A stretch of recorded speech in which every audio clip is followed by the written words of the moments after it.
તો અમદાવાદનો કુખ્યાત મનીષ ગોસ્વામી પણ પોલીસના સકંજામાં આવી ચૂક્યો છે।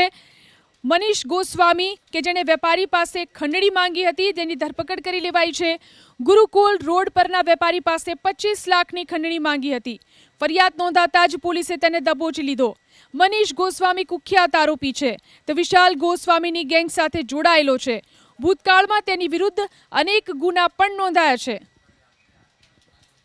આમાં ગુનાની હકીકત એવી છે કે આ કામના આરોપીએ ગુરુકુલ રોડ ઉપર આવેલા એક દુકાનદારને ત્યાં જઈને 25 લાખની ખંડણી માંગેલી અને ખંડણી માંગતાની સાથે જ ફરિયાદ ઘાટોડિયા પોલીસ સ્ટેશનમાં દાખલ થયેલ અને ઘાટોડિયા પોલીસ સ્ટેશન તાત્કાલિક હરકતમાં આવી અને એના વેરઅબાઉટ શોધીને એના ધરપકડ કરવામાં આવી છે અને હાલ ઘાટોડિયા પોલીસ સ્ટેશનમાં આ ગુનાની તપાસ ચાલી રહી છે। આમાં ગુનાની હકીકત એવી છે કે આ કામના આરોપીએ ગુરુકુલ રોડ ઉપર આવેલા એક દુકાનદારને ત્યાં જઈને 25 લાખની ખંડણી માંગેલી અને ખંડણી માંગતાની સાથે જ ફરિયાદ ઘાટોડિયા પોલીસ સ્ટેશનમાં દાખલ થયેલ અને ઘાટોડિયા પોલીસ સ્ટેશન તાત્કાલિક હરકતમાં આવી અને એના વેરઅબાઉટ શોધીને એના ધરપકડ કરવામાં આવી છે અને હાલ ઘાટોડિયા પોલીસ સ્ટેશનમાં આ ગુનાની તપાસ ચાલી રહી છે।